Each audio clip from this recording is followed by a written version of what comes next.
Amém? Vamos começar de novo? Bom dia. Shalom. Glória a Deus. Hoje eu quero compartilhar com você uma palavra que Deus tem colocado no meu coração.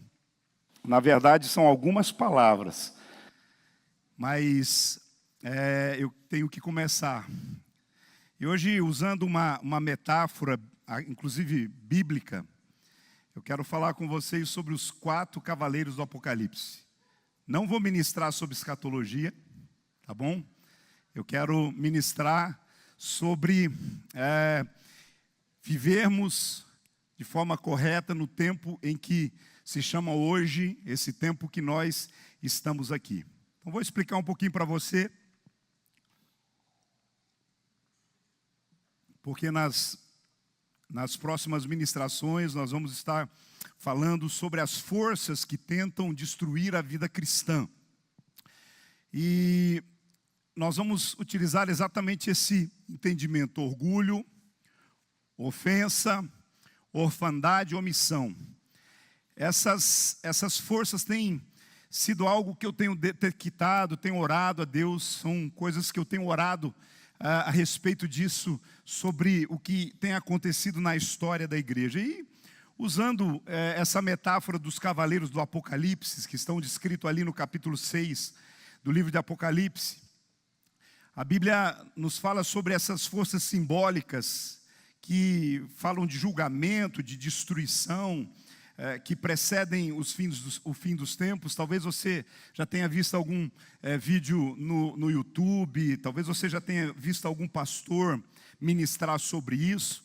Mas para você entender, num conceito geral, na verdade os 4 cavaleiros do Apocalipse, eles vão falar de conquista, ou peste, guerra, fome, morte, falando sobre pragas, caos, que afetam a humanidade. A gente logo pensa naqueles filmes de Hollywood e outras coisas mais.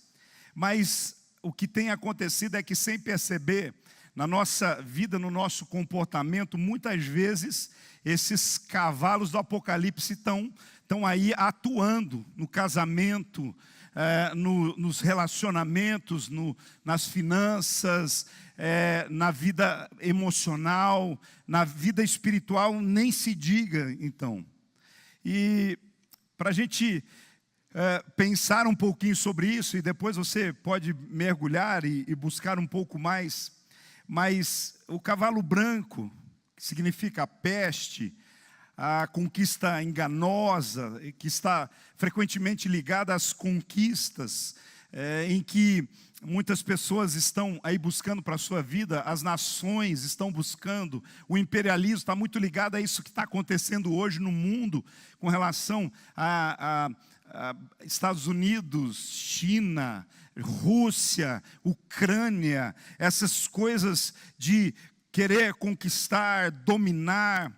Mas também fala da propagação das doenças, de pestes. Nós vivemos recentemente aí essa pandemia, essas coisas todas. Então existem várias interpretações, mas também está ligado também com o falso Messias que vai aparecer e de uma forma assim sutil e às vezes nem tão sutil assim, tentar enganar a todos aqueles que estão buscando por uma revelação e um entendimento de Deus. O cavalo vermelho significa guerra, divisão, conflito, guerra civil, a tirania dos poderosos, que tira a paz da terra, fazendo com que os homens se matem. Eu estava lendo essa semana que na guerra da Ucrânia, dos 2 lados, já morreram cerca de 3 milhões de soldados. Chega de 1,5 milhão a 2 milhões da Rússia, e mais, no mínimo, uns 800 mil homens, só soldados envolvidos na guerra. Você consegue entender o que é uma guerra regional, tudo isso se passando? Então, são situações terríveis, mas Há também a figura do cavalo preto, que fala de fome, simboliza a escassez de alimento, crise econômica, onde o trigo, cevadas, começa a subir. Se você entender tudo isso que a guerra está fazendo, a Ucrânia é um dos grandes produtores de trigo do mundo. Eu fui comprar pão francês, compro sempre, né? Mas eu estava com uma casa cheia de visitas, eu tive que comprar cama, colchão, mas estava com a casa lotada, abarrotada mesmo. Expulsaram até o Elian Júnior do quarto dele, foi dormir na sala e tudo mais. Mas aí eu fui comprar pão e aí tive que comprar em maior quantidade. E quando eu olhei lá, R$19,90 o quilo do pão francês. E aí, de repente, eu fiz a conta que alguns anos atrás eu pagava 10 centavos num pão francês. Hoje você paga R$1,10, R$1,20. Umzinho só, Chesson, é tranquilo. Mas quando você tem que alimentar um tanto de boca, que é o que muitas famílias têm por aqui. Aí você vai percebendo que o cavalo preto está aí, fome, escassez. O pastor Elias falou aqui sobre um problema da viagem missionária agora para a África, porque a África é totalmente dependente de petróleo externo, tem escassez, não estão tendo combustível, tem que pensar se tem avião que não decola lá porque não chega o combustível. E a gente, aqui num país tão próximo, às vezes a gente fala assim, não, isso não vai acontecer, são ilimitados os recursos. Mas você vai perceber que existem tantas coisas espirituais e nada é novidade para o crente que lê a Bíblia. Não é, pastor Ayrton? É novidade para você? Está aí, a Bíblia está. O problema é que nós estamos cheios de crentes que não lê a Bíblia. Nós estamos cheios de crente que não busca esse entendimento. Então, e aí o cavalo amarelo, eu só estou fazendo uma passagem para a gente entender um pouquinho, para entrar no contexto mesmo que eu quero trabalhar com vocês. Significa a morte, a destruição que vai vir, que vem para as pessoas, seguida do Hades, do inferno, as doenças que se espalham, a fome que mata tanto quanto a espada que mata tanto quanto a fome. Embora a gente olhe para essas figuras dos 4 cavaleiros do Apocalipse e popularmente a gente, não só os cristãos, mas a ideia exatamente de que as coisas estão ligadas com o fim, e é por isso que usamos bem a palavra Apocalipse, que está sempre ligado com o fim das coisas. O que o texto bíblico nos apresenta, e é por essa perspectiva que eu quero trabalhar um pouquinho, é a gente entender que a manifestação de todas essas questões dos 4 cavaleiros do Apocalipse não é o fim, é apenas o começo das dores. Ainda não é o fim. Quando vocês virem todas essas coisas começarem a acontecer, né? Aí o que o Senhor diz assim, isso é uma sinalização que dá tempo de colocar a vida em ordem. Isso é uma sinalização que algumas coisas ainda podem ser resolvidas na vida, na família, na igreja. Então, isso ainda não é o fim. Então, a gente tem que preparar para o fim. Se esse é o começo das dores, o meio e o fim, eu quero estar preparado. Vai ser osso, vai ser o caos.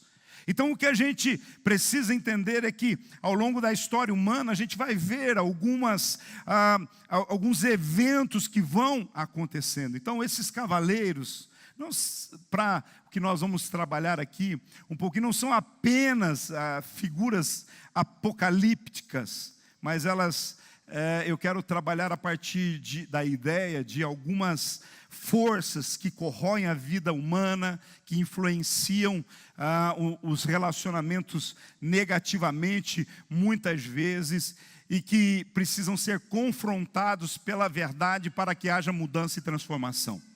Muitas vezes a gente quer que a mudança aconteça só por uma palavra, acha que a mudança acontece por osmose, acha que a mudança vai acontecer só se eu atualizar o software. Eu quero dizer para você, realmente, o crente, para atualizar o software, ele vai ter que colocar na fonte. Vai acontecer, mas vai doer. Sabe, porque algumas coisas precisam ser confrontadas pela fé e pela verdade. alguns comportamentos, algumas atitudes, para que nós possamos viver o propósito de Deus. E eu quero começar aqui por uma releitura criativa, aqui, diríamos assim, com respeito aos cavaleiros do Apocalipse. Quero falar a partir de uma metáfora existencial e relacional. Falar sobre como nós decidimos nos mover e como nós nos relacionamos e como que esses 4 cavaleiros, que são metáforas que eu quero usar nessas ministrações, elas estão influenciando a nossa vida. Não quero falar apenas como eventos espirituais, cósmicos, bíblicos, assustadores, mas eu quero trazer a respeito de algumas dinâmicas internas, pessoais, algumas dinâmicas sociais, espirituais que destroem os nossos vínculos, os relacionamentos e a nossa identidade. E que talvez a gente olha e fala tantas coisas que a gente precisa fazer. A nossa igreja, nós estamos passando por algumas situações, vamos orar. Tem que orar. Tem que orar. Eu convido você, 6 horas da manhã, nós estamos aqui, todos os dias aqui, pagando um preço aqui, e nós estamos começando, e eu tenho certeza que a oração, ela pode muito, a Bíblia diz que a oração de um justo pode muito no seu efeito, mas a oração por si só, é por isso que a palavra oração, ela já vem com a palavra ação junto. Se eu não me mover, não agir, as coisas não vão acontecer. Então, eu peguei essas 4 palavras, e cada uma das ministrações eu quero falar sobre elas: orgulho, ofensa, orfandade e omissão. São 4 cavaleiros do Apocalipse que estão destruindo a igreja, que estão destruindo os crentes, que estão destruindo as famílias. E naturalmente, se a igreja ela tem problema, a sociedade ela tem problema maior, porque nós somos a resposta que o mundo precisa hoje. A igreja é o último bastião de graça, favor, de bênção. O resto está tudo acabado. É preciso a gente entender e resolver essas situações. Então, olhando os 4 cavaleiros do Apocalipse como nesse processo, o orgulho, que a gente vai representar pelo cavalo branco, sobre a autoexaltação. Parece que é um espírito que parece de vitória, de alguém que está sobreposto a outras coisas, mas nada mais é do que o auto-engano, pessoas que estão se enganando muitas vezes porque nós temos uma outra perspectiva do que é realmente servir a Deus. A ofensa é o cavalo vermelho da divisão, que você vai perceber que hoje nós vivemos essa geração mimimi, hoje nós vivemos uma geração de pessoas que se ofendem facilmente, e eu tenho certeza que se o Espírito Santo não tocar no coração de algumas pessoas, vão se ofender com essa palavra, vão se ofender, pessoas que acham que a gente prega para mandar recado ou outras coisas, ou até mesmo se ofende por muito menos do que isso. E a ofensa é um mal que corta laços, gera guerras emocionais, destrói famílias inteiras.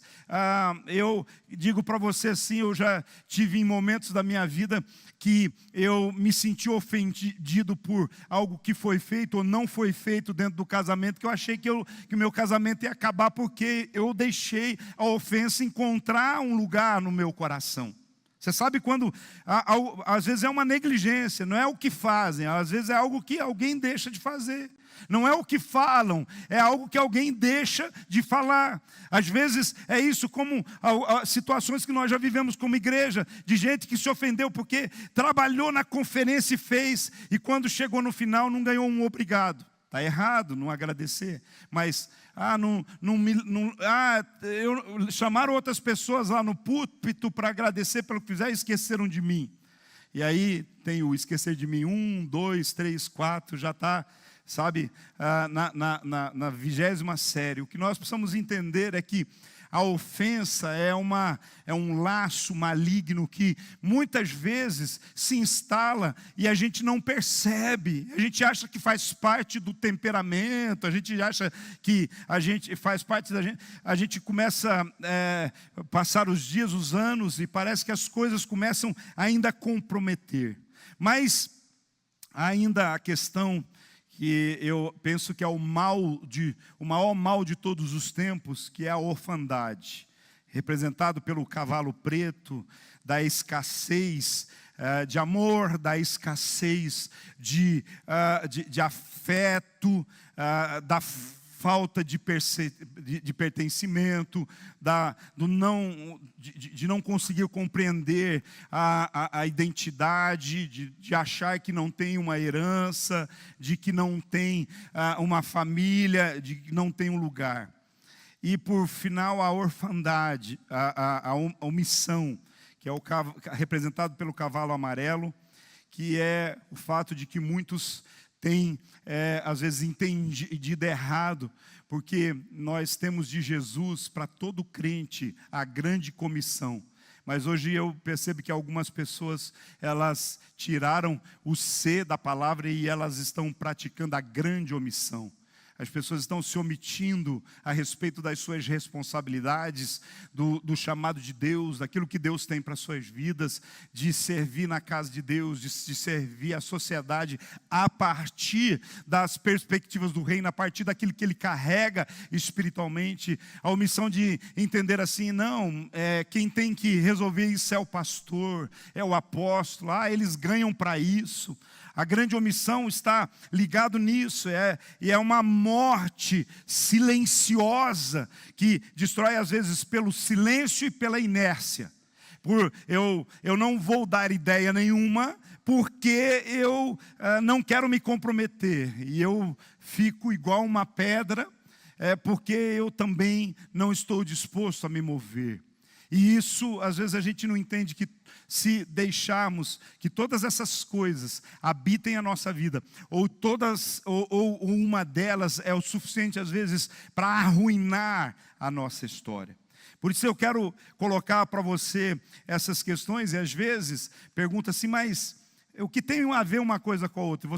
E eu queria convidar você a não faltar nas nossas ministrações, para você entender as conexões que existem. E tudo começa pelo orgulho, porque se eu não quebrantar o meu coração, não entender que eu preciso melhorar, eu vou viver uma vida me ofendendo com tudo e com todos, eu vou viver uma vida de orfandade também, se eu não entender que Deus tem colocado na minha vida um pai espiritual, um líder espiritual, alguém que tem lugar de fala na minha vida, e não um lugar de fala só para falar o que eu quero ouvir, mas o que eu preciso ouvir. A orfandade, ela trabalha muito essa perspectiva, porque o órfão, ele quer ouvir o que ele quer ouvir, não o que precisa ouvir. E são esses lugares. E a omissão, como eu disse para vocês, existe hoje muitas pessoas que não entendem, eu faço tudo certo. Você faz tudo certo, mas você tem respondido ao chamado de Deus? Você tem se ocupado e se preocupado com o próximo, com aquele que não tem as mesmas oportunidades com você, com aquele que não teve o evangelho, que o evangelho não chegou para ele como deveria chegar? Sim, os 4 cavaleiros do Apocalipse, existencial e familiar. O primeiro deles, o cavalo branco, o orgulho. O cavaleiro da autossuficiência. O texto que veio ao meu coração, foram 2 especificamente, mas o primeiro deles é Mateus 11, 29, que diz assim, Jesus diz assim: aprendei de mim, que sou manso e humilde de coração. Manso e humilde. Parece que manso é mais fácil, ou às vezes parece que humilde é mais fácil, não sei. Mas a gente precisa também olhar para uma coisa, que está lá em Provérbios 6, 16 a 19. Eu fiquei muito tempo em cima desse texto e eu fui olhar as versões e fui verificar as questões, mas esse texto fala que Deus tem ódio. Como assim? Mas Deus não é amor? Se Deus é amor, por que Deus tem ódio? Há 6 coisas que o Senhor odeia. 7 que são abomináveis. Ou a outra versão diz que a sua alma detesta.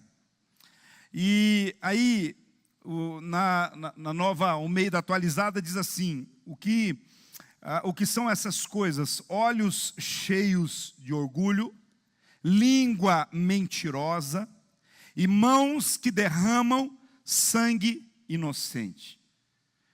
Então essa parte é para o povo da guerra? Não, mãos que derramam sangue inocente é dessa gente murmuradora, reclamadora, mentirosa, que às vezes ficam fazendo fofocas e contando mentiras de pessoas que servem a Deus, honram a Deus, pregam o Evangelho, cuidam de pessoas, e porque elas muitas vezes não são, elas não têm aquilo que elas gostariam de ter, elas acabam se propondo a ser essas que derramam sangue, sangram. Eu tenho visto muitos pastores sangrarem aí por causa das facadas que recebem pelas costas. A gente vive cheio de ataduras, muitas vezes por estas coisas. E a Bíblia diz que Deus odeia essas coisas e até detesta estas coisas. Diante disso, a gente precisa entender o que é um olhar orgulhoso. Vamos falar um pouquinho sobre orgulho. O orgulho é quando as pessoas se elevam acima de outras pessoas. Orgulho é muitas vezes achar que eu sou suficiente para resolver os meus próprios problemas. Eu me elevo acima de Deus e das pessoas. Por que de Deus? Como que eu me elevo acima de Deus? Deus designa muitas vezes pessoas para cuidar de você. E quando você tem um problema no casamento, e você diz assim, aqui no meu casamento e na minha casa, quem resolve sou eu. Claro que é você que resolve. Mas Deus coloca um discipulador, coloca pastores, líderes, que muitas vezes vão ser boca de Deus para te instruir, para orar com você, para direcionar. Mas há muitas pessoas que são orgulhosas, e esse aí ainda não cheguei não. Volta, lá para o começo. Então, senão vai distrair o pessoal. Então, diante dessas perspectivas, o que nós precisamos entender é assim: o orgulho é uma coisa tão séria, ela é tão danosa, que derrubou Lúcifer. O 01 de Deus, o cara que estava lá, de repente, por causa do orgulho, ele simplesmente, Isaías 14, 12 e 15, você vai entender exatamente isso. Simplesmente por causa do orgulho, hoje nós estamos vivendo essa desgraça no mundo, porque o orgulho de Lúcifer fez com que a terça parte dos anjos fossem comprometidas junto com ele, e hoje essa guerra infernal que nós vivemos aí por causa do pecado, por causa de tudo aquilo que o diabo tem tentado plantar na vida das pessoas. O orgulho é o que endurece o coração humano. As pessoas, muitas vezes, elas não agem como deveriam agir, porque o seu coração fica endurecido. Tiago 4,6, a palavra do Senhor diz assim: Deus resiste aos soberbos, mas Ele dá graça aos humildes. Você percebe que Deus premia a humildade? Você percebe isso?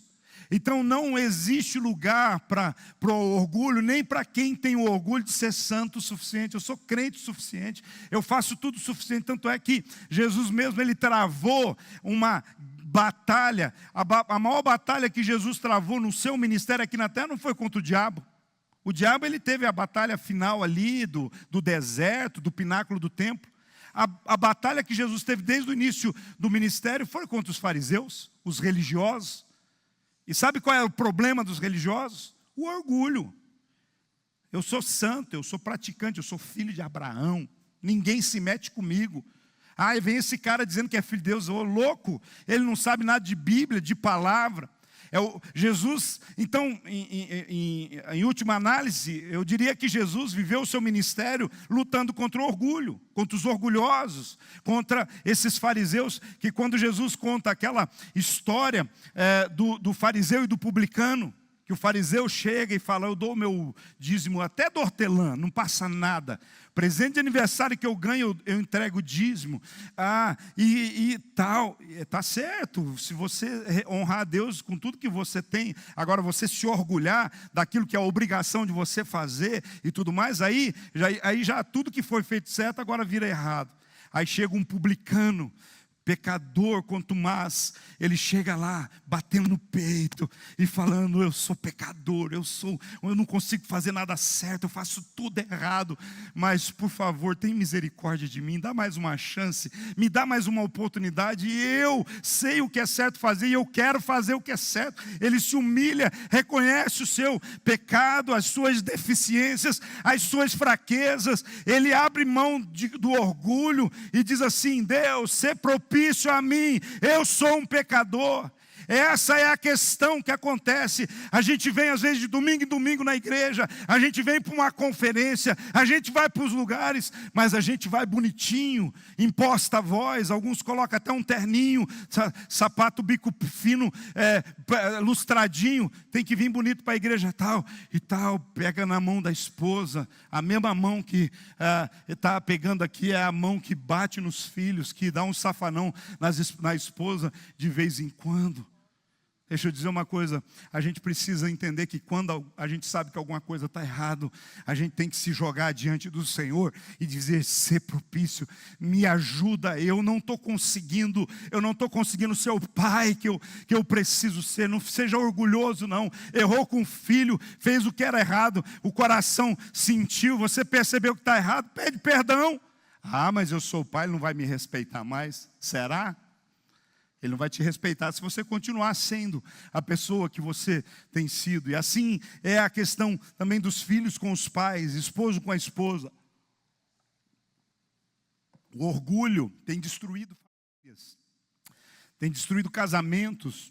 O orgulho tem deixado pessoas sem se falar por muito e muito tempo.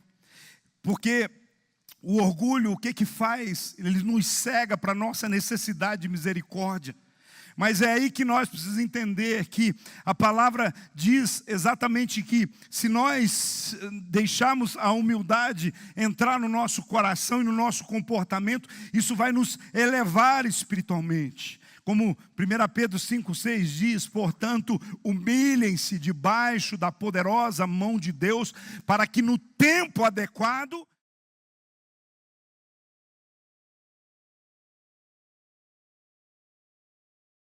entender assim, Deus não tem nada contra você prosperar, Deus não tem nada contra, de repente você ficar famoso e ter 1,5 milhão de seguidores, a partir de algo bom que você faz. Deus não tem nada contra de você prosperar e poder usufruir do que você tem. O que Deus tem é de você se orgulhar do que você conseguiu, do que você tem, ou de qualquer coisa. O que Deus é contra é você se orgulhar da sua própria santidade, você achar que é melhor do que os outros.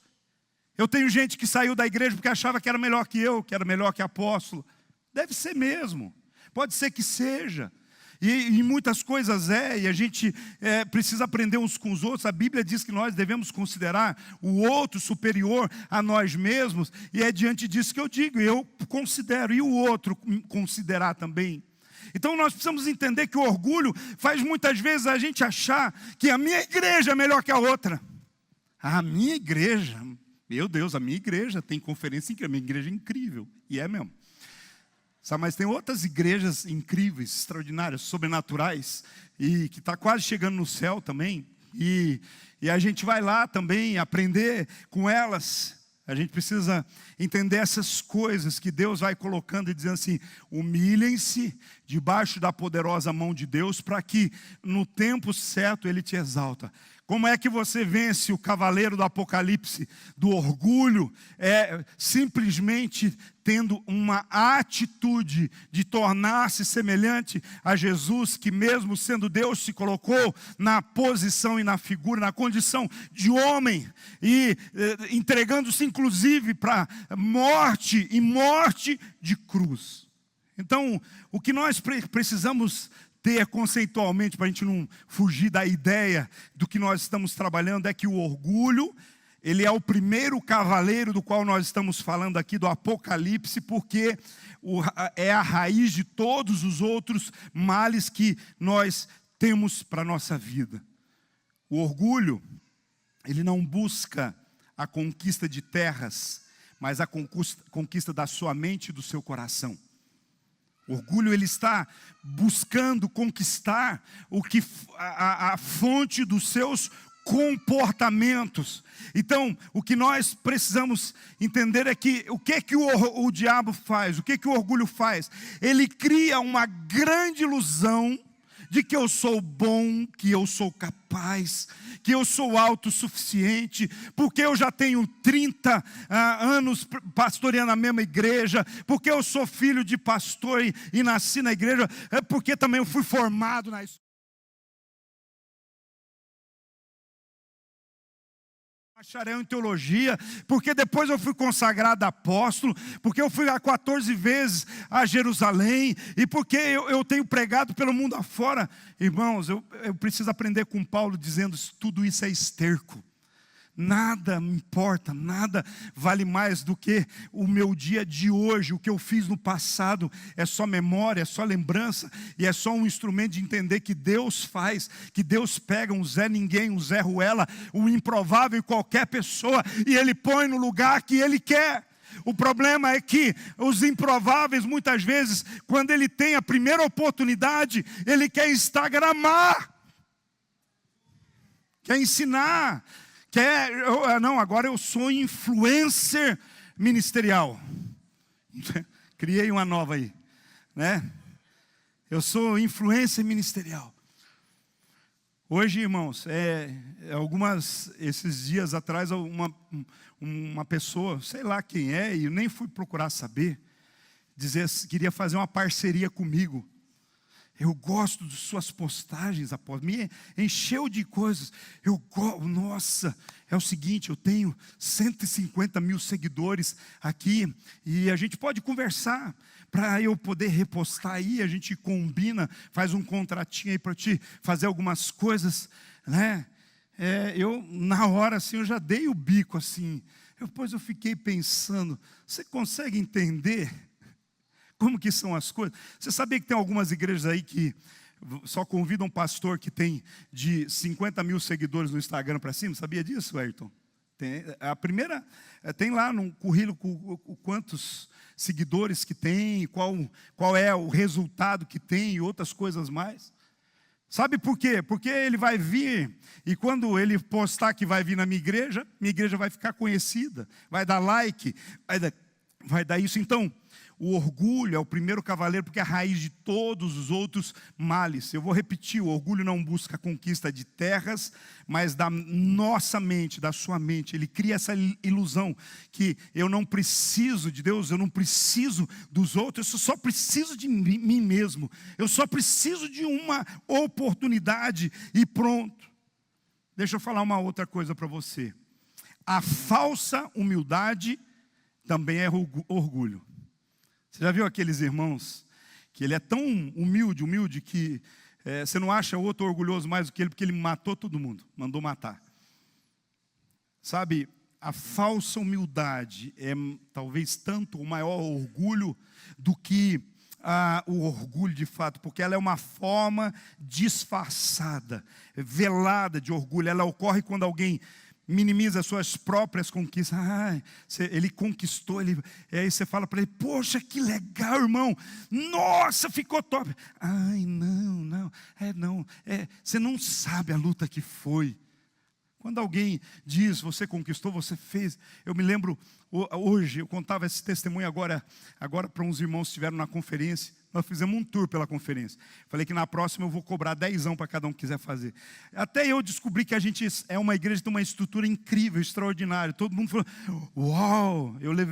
Eu comecei lá por baixo, pelas casinhas de madeira que a gente vai destruir para a gente fazer a nossa cobertura lá. Em nome de Jesus, até o final do ano, nós vamos fazer o nosso mini templo lá embaixo. Mas eu comecei, fui mostrando, e agora tem um espaço novo dos voluntários. Se você quer ser um voluntário, vai ter um lugar ali, o pit stop, para você tomar um cafezinho nos intervalos. Espero que não tenha ninguém lá agora, na hora da mensagem. Tá bom? E aí fui mostrando e tal. E aí aqui em cima, irmãos, tem 4 máquinas grandes de ar-condicionado. Você sabia disso? Em cima aqui tem 30 painéis de energia solar. E um dia isso aqui era só um terreno cheio de barro, cheio de coisas. Isso tudo é de vocês, isso é a igreja acontecendo, as coisas acontecendo aqui.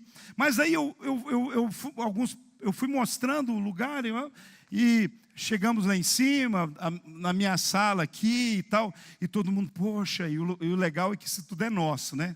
A gente não paga aluguel disso, a gente pode melhorar a estrutura por causa disso.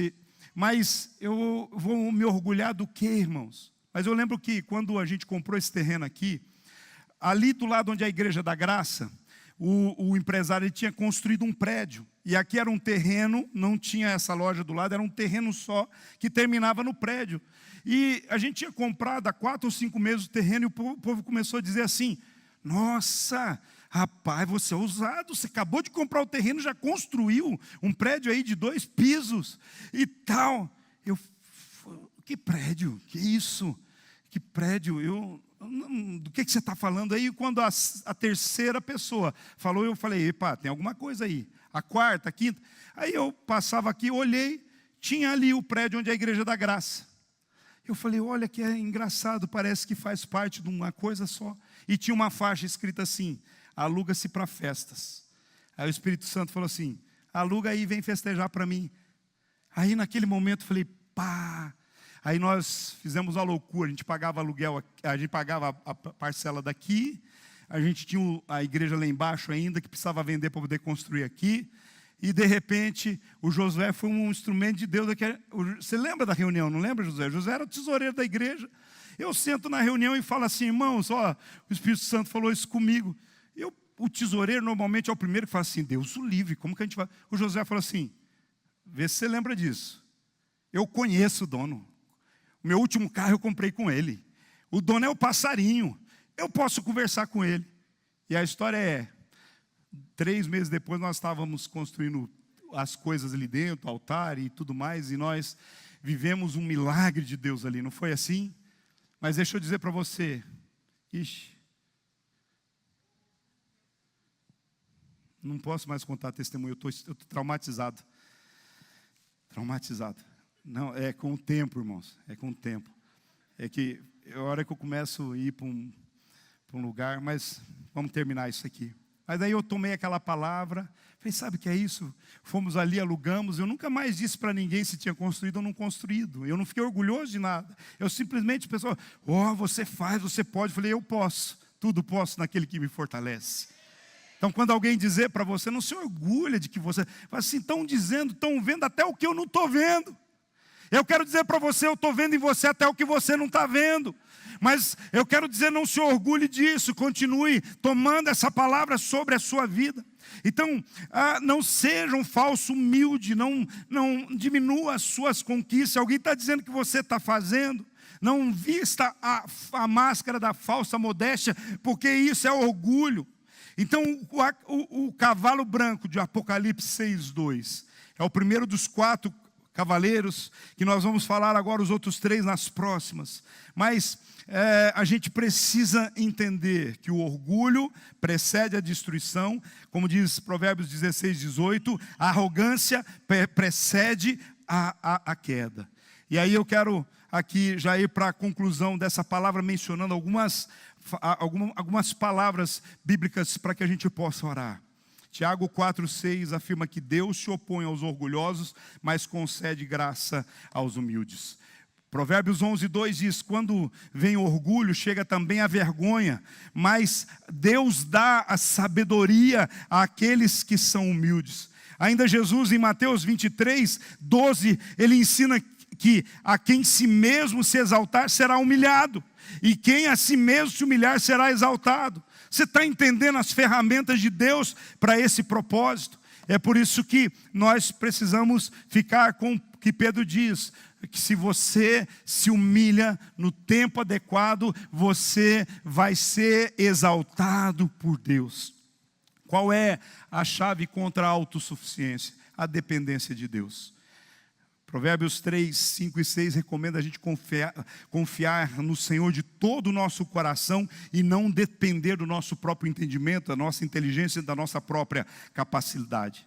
E ainda Paulo diz exatamente assim, que quando ele foi pedir algumas coisas para Deus, tipo assim, eu preciso potencializar o meu ministério, eu preciso fazer um pouco mais, eu preciso ter o testemunho de um milagrão na minha vida, que era o espinho na carne que ele tinha. Deus falou assim: calma aí, a minha graça te basta, o meu poder se aperfeiçoa na fraqueza. E aí Paulo diz: eu entendi, porque era para que eu não me ensoberbecesse, é porque eu não deixasse a soberba tomar conta do meu coração e eu achar que eu sou melhor do que os outros. Paulo lutava contra o orgulho, com tudo que a formação que ele tinha cidadania romana, cidadania israelense, hebreia, ele tinha todas, é igual, sabe, ele tinha um currículo invejável, e aí ele teve que dizer assim: eu pego e jogo tudo isso no lixo, porque a glória de Deus é que importa, e a graça de Deus que basta na minha vida. Então, Jeremias diz assim, lá no capítulo 9, versículo 23, que o sábio não se glorie na sua sabedoria, nem o forte na sua força, porque o que importa mesmo é a gente conhecer o Senhor. O que é importante, eu tenho que dizer assim: eu estou cada dia mais conhecendo e prosseguindo em conhecer o Senhor. Sim, é isso que nós precisamos ter na nossa vida. Que nós, agora coloca aquele quadro para nós, isso. Essa é uma frase que eu tinha de muito tempo, mas o que nós precisamos entender é o seguinte: a gente precisa do fogo de Deus para quebrar as resistências do orgulho e da autossuficiência. Mas olha, o que o orgulhoso normalmente faz? O orgulhoso, ele não pede licença, ele atropela. Ele não pede perdão, ele justifica-se. O orgulhoso, ele não dá explicações, mas ele ameaça. Não pede ajuda, ele se mata, mas ele não pede ajuda. Ele não agradece, ele sempre cobra, ele sempre quer mais. O orgulhoso, ele não perdoa, ele se vinga, ele não delega autoridade, ele faz tudo sozinho, porque a glória tem que ser dele. Ele faz para Deus, mas a glória é dele. Ele não elogia, ele reclama. Ele não ora, ele amaldiçoa. É difícil até você receber oração de orgulhoso, porque ao invés de te abençoar, ele vai ficar amaldiçoando as coisas que estão ao seu redor. Você pode se colocar em pé? O que a gente precisa buscar em Deus nesse tempo, vamos deixar na cruz, louvor. O que nós precisamos nesse tempo é combater o orgulho, a autossuficiência, o senso de merecimento, a gente entender que não merecemos nada e temos tudo. Nós temos mais do que precisamos e muito mais do que merecemos. É importante a gente entender isso. O que é que vai fazer com que a gente possa vencer o orgulho que nos impede de ser o que Deus nos chamou para ser? É ter um coração adorador alinhado com o coração de Jesus. Obrigado. Está assim agora, acabou o tempo. Eu estou traumatizado, gente. Me ajuda aí. Eu vou começar a perguntar igual aqueles pastores famosos. Você me dá mais? Quem me dá mais 5 minutos aqui? Daí um dá 5, outro dá mais 5. Ele fala, mas está bem.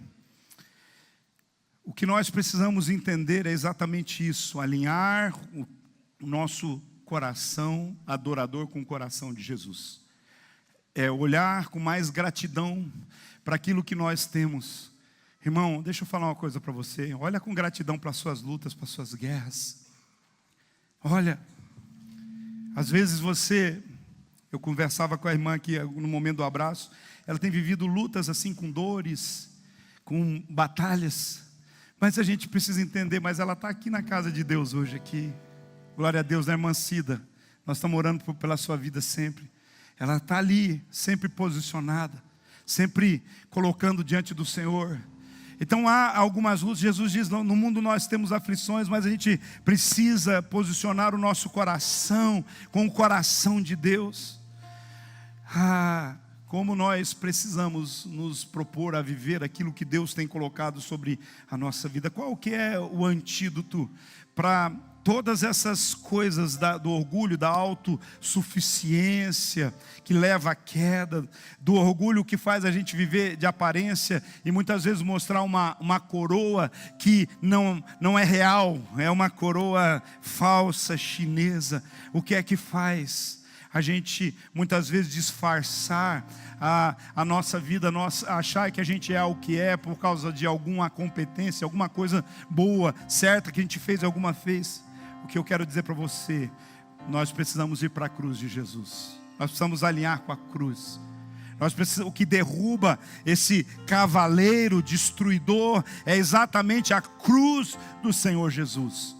A nossa arma de combate é a gratidão. O que vence o orgulho é o senso de que o Senhor tem sido misericordioso e a graça dele me basta. Eu não mereço nada, mas eu tenho tudo. Eu mereci a cruz, mas o que eu tenho é Jesus na minha vida.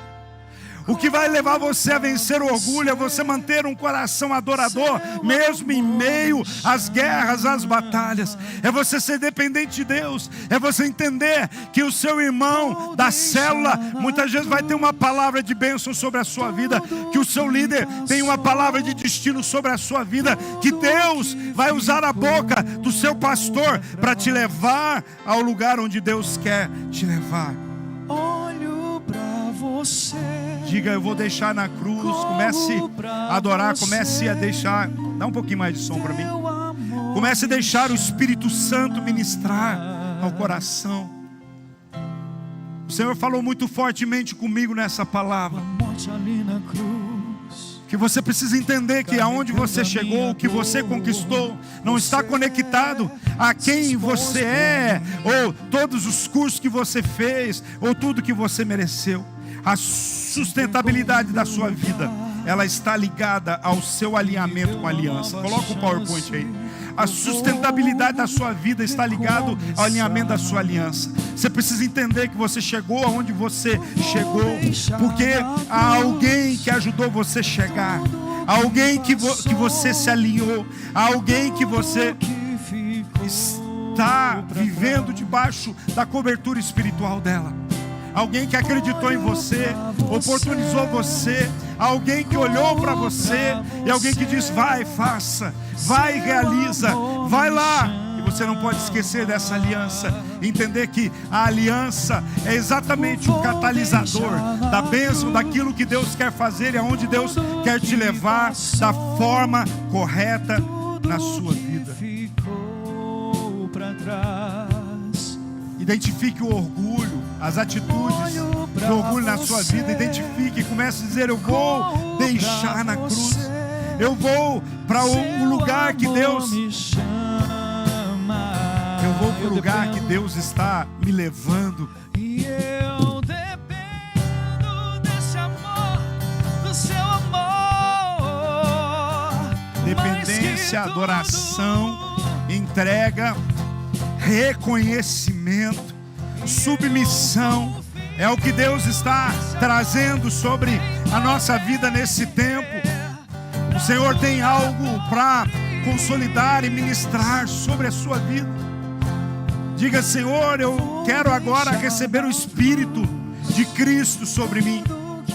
Eu quero abrir mão do orgulho que não perdoa, que não é capaz de aceitar o pedido de desculpas, de perdão das pessoas que me feriram ou que negligenciaram algo a mim. Eu quero agora confessar o orgulho da resistência do meu coração, de que eu preciso de conselho, de discipulado, de ajuda, para eu mudar a minha vida, para eu chegar no lugar onde Deus tem para a minha vida. Pai, nesta manhã nós estamos diante da Tua presença, reconhecendo o Teu senhorio, o Teu querer na nossa vida. Eu quero, Espírito Santo, orar agora para que Tu venhas poderosamente e cure os nossos corações. Nós vamos vencer este cavalo assustador, devastador, destruidor, apocalíptico na nossa vida, por meio do amor, da generosidade, da adoração, do reconhecimento de quem o Senhor é e o que o Senhor pode fazer na nossa vida. Nós deixamos na cruz, nós colocamos na cruz e vamos viver segundo o Teu propósito, segundo aquilo que o Senhor tem para nós. Dá-nos um coração igual ao Teu, Senhor. Dá-nos um coração humilde, sincero, apaixonado, que vive segundo o Seu propósito. Que não sejamos julgadores, exigentes, precipitados, orgulhosos, mas que nós possamos viver segundo o Teu propósito, em nome de Jesus.